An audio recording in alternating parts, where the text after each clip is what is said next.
Bonjour Tamar Sebok. Bonjour.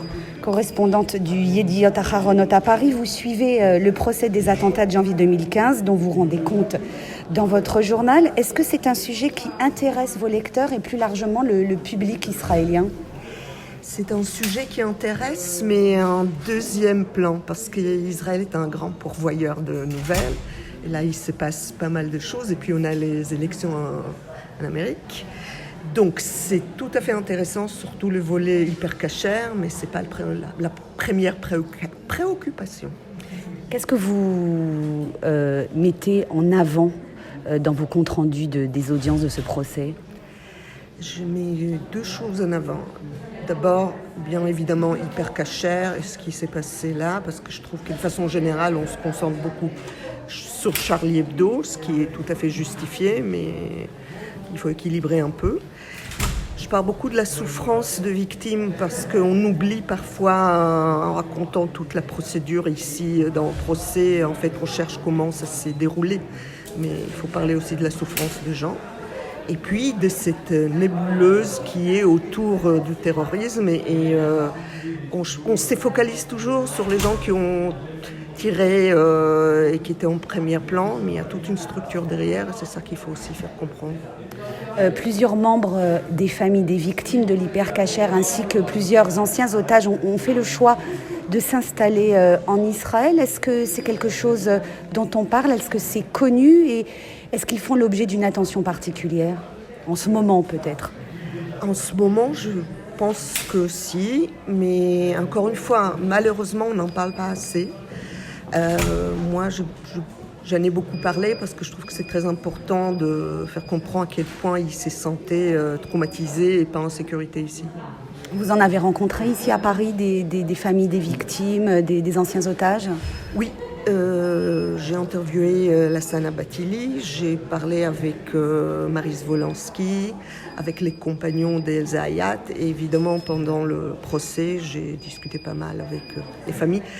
Pas tout le monde se sent la force de parler ou de se faire interviewer parce que je crois que c'est un moment très éprouvant pour eux. Ils revivent tout.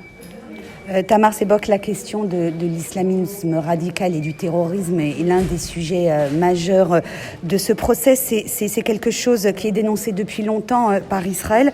Est-ce que vous faites le lien entre ce qui se passe et ce qui se joue en France aujourd'hui et ce qui se passe au Proche-Orient et en Israël ?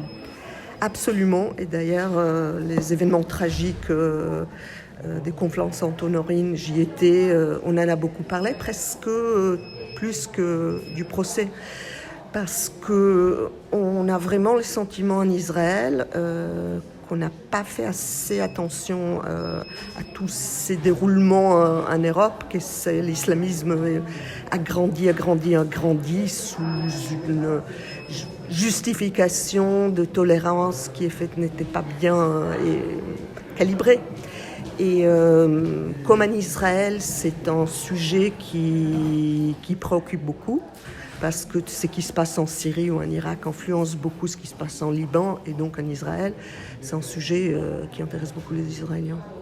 En janvier 2015, après l'attentat de l'hypercachère, plusieurs responsables politiques israéliens ont incité les Juifs de France à faire leur alia et à s'installer en Israël pour qu'ils soient en sécurité.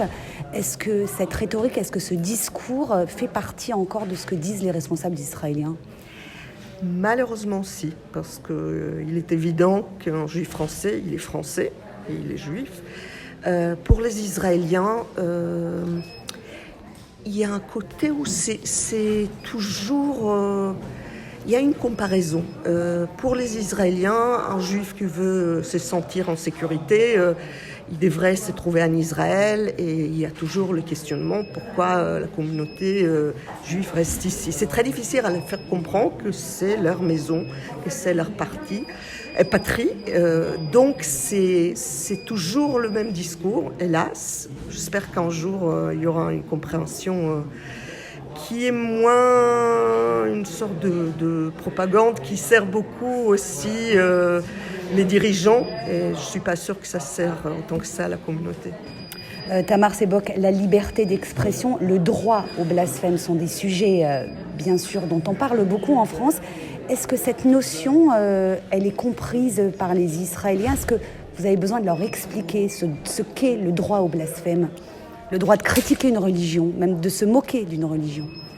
Alors c'est très délicat en Israël parce qu'il n'y a pas la séparation de la religion et de l'État. Ça ne se fait pas beaucoup en Israël.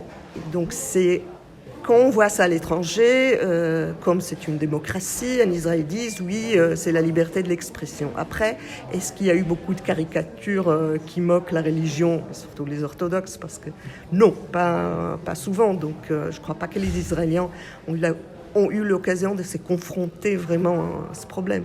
Donc en théorie, c'est très important. Et puis la presse est très forte en Israël, même si maintenant il y a des affaires politiques qui posent la question est-ce qu'il y a des influences ou il n'y en a pas des influences, mais c'est quand même une démocratie.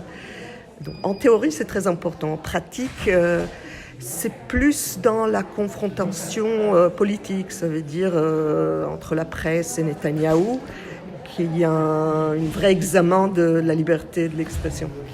Dernière question, Tamar Sebok, on est à 6 semaines aujourd'hui du début de ce procès. On va entrer dans la dernière ligne droite avec les plaidoiries qui commenceront la semaine prochaine. Est-ce que vous réussissez à avoir une vue un peu d'ensemble de ce qui s'est passé depuis le 2 septembre ? Je crois qu'on commence à voir comment s'est construit toute cette organisation qui est autour. Et malheureusement, on l'a vu aussi avec l'assassinat du professeur Samuel Paty, parce qu'on n'est plus dans les discours d'une mouvance où on forme les gens.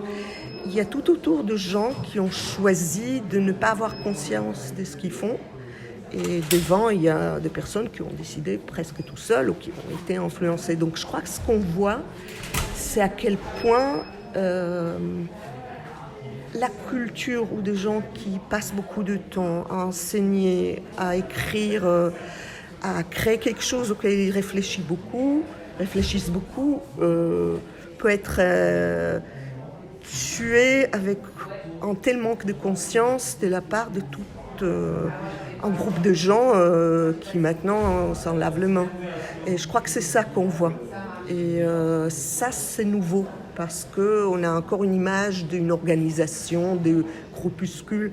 Et c'est les rapports entre le voyou ou la délinquance et le terrorisme qui commencent à émerger dans la conscience de tout le monde.